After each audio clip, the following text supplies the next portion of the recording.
अगर हम चांद पर चले जाए तो हमें क्या क्या देखने को मिलेगा? तो चलिए दोस्तों, हम आपको ले चलते हैं चंदा मामा के सफर पर।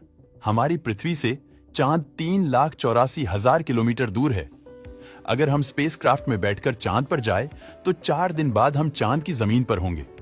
जैसे ही हम चांद की जमीन पर उतरेंगे, यहाँ आपको बड़े बड़े गड्ढे दिखेंगे और यहाँ की जमीन भी उबड़ खाबड़ नजर आएगी। जैसे ही आप चांद की जमीन से ऊपर की ओर देखेंगे तो आपको दिखाई देगा एक खूबसूरत ग्रह। ये वही ग्रह है जहां से आप आए थे। जी हां, ये हमारा अपना ग्रह पृथ्वी है। चांद से पृथ्वी की ओर देखने पर पृथ्वी अपने धरी पर घूमती हुई नजर आएगी, लेकिन आपको ये एक ही जगह दिखाई देती रहेंगी। अगर आप चांद पर खड़े होकर पृथ्वी को कई सालों तक देखते रहें तो भी ये अपनी जगह से टस से मस भी नहीं होगी, अर्थात एक ही जगह स्थिर दिखाई देगी। अगर बात करें चांद के गुरुत्वाकर्षण की तो ये पृथ्वी के मुकाबले 6 गुना कम है, यानी चांद पर जाने के बाद हमारे वजन में 6 गुना की कमी आ जाएगी। अगर आपका वजन 60 किलो है तो चांद की जमीन पर उतरते ही आपका वजन 10 किलो रह जाएगा। और अब आप चांद पर उतर चुके हैं तो यहाँ आप खुद को काफी हल्का महसूस कर रहे होंगे। अब यहाँ पर आप आसानी से इधर उधर उछल सकते हैं। यही कारण है जब चांद पर कदम रखने वाले पहले व्यक्ति नील आर्मस्ट्रांग चांद पर चल रहे थे, तब वो उछल उछल कर चल रहे थे।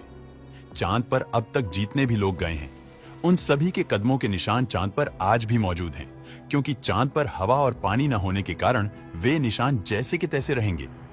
अब आप चांद पर उछल उछल कर थोड़ा आगे जाएंगे और इधर उधर देखेंगे तो आपको इंसानों के कारनामे नजर आएंगे। यहाँ आपको कचरा बैग पेपर, टूटे हुए स्पेसक्राफ्ट के टुकड़े, खराब पड़ी सैटेलाइट देखने को मिलेंगे।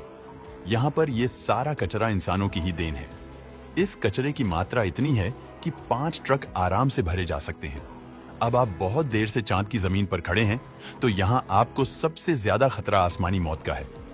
जी हाँ, आसमान से आने वाली मौत। जैसा कि आप सभी जानते हैं, चांद पर खुद का कोई वायुमंडल मौजूद नहीं है। वायुमंडल की कमी के कारण यहाँ पर रहने वाले लोगों के लिए आसमान से आने वाले उल्का पिंडों का डर हमेशा बना रहता है। यानी आप चांद पर खड़े हैं और पता नहीं कब कोई बड़ा पत्थर आसमान से आकर आपको मौत का शिकार बना देगा। इन पत्थरों के गिरने के कारण ही चांद पर बड़े बड़े गड्ढे दिखाई देते हैं। जब भी हम पृथ्वी से चांद की तरफ देखते हैं तो हमें चांद पर काले काले धब्बे दिखाई देते हैं। असल में वो कोई धब्बे नहीं बल्कि गहरे गड्ढे हैं, और ये इतने गहरे हैं कि यहाँ सूरज की रोशनी भी नहीं पहुंच पाती।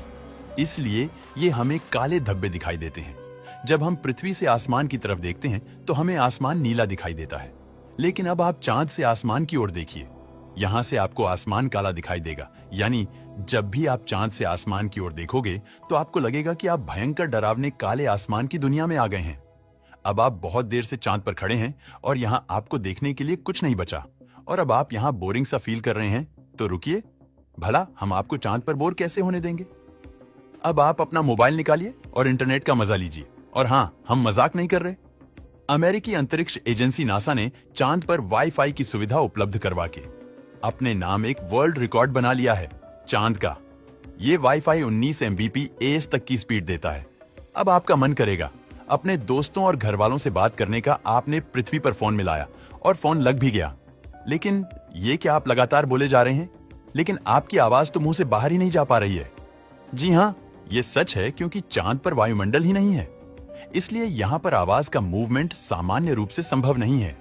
लेकिन चंद्रमा पर जाने वाले एस्ट्रोनॉट प्रेशराइज्ड स्पेस सूट पहनकर जाते हैं।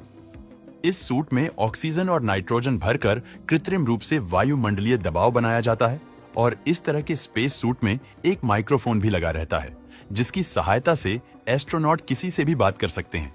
चांद पर सफर करने के लिए आपको यहाँ के दिन और रात के बारे में अच्छे से जानना आवश्यक है। चांद पृथ्वी का एक चक्कर लगाने में 27.3 दिन का समय लेता है, और इसे खुद के धरी पर चक्कर लगाने में भी इतना ही समय लग जाता है। इसी कारण हमें पृथ्वी से चांद का एक ही हिस्सा दिखाई देता है, दूसरा हिस्सा हमेशा छिपा रहता है। चांद का एक दिन करीब 14 दिन का होता है, और रात भी इतनी ही लंबी होती है। इसी कारण चांद पर मौजूद सभी वस्तुओं पर दिन और रात का बहुत गहरा प्रभाव पड़ता है। चांद पर रात बहुत ठंडी होती है। रात में यहाँ का तापमान -153 डिग्री तक रहता है।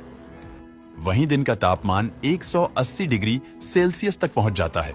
इसके अलावा चांद के अलग अलग हिस्सों की परिस्थितियां भी अलग अलग होती हैं। वैज्ञानिक के अनुसार चांद के साउथ पोल का तापमान दिन में भी ठंडा ही रहता है, लेकिन यहाँ की रातें बर्फीली होती है। जैसे जैसे रात गहरी होती जाती है, तापमान भी गिरता रहता है, जो कि इस क्षेत्र में रहने की स्थिति को और भी खराब कर देता है। इन्हीं खराब परिस्थितियों के कारण चांद पर अब तक जितने भी एस्ट्रोनॉट गए हैं, वह सब नॉर्थ पोल पर ही गए हैं। अगर आप गलती से चांद के इन इलाकों में पहुंच गए तो नजारे भयंकर और जानलेवा ही होंगे। तो दोस्तों, आपको चांद का ये डरावना लेकिन जानकारियों से भरा ये सफर कैसा लगा? हमें कमेंट करके जरूर बताएं।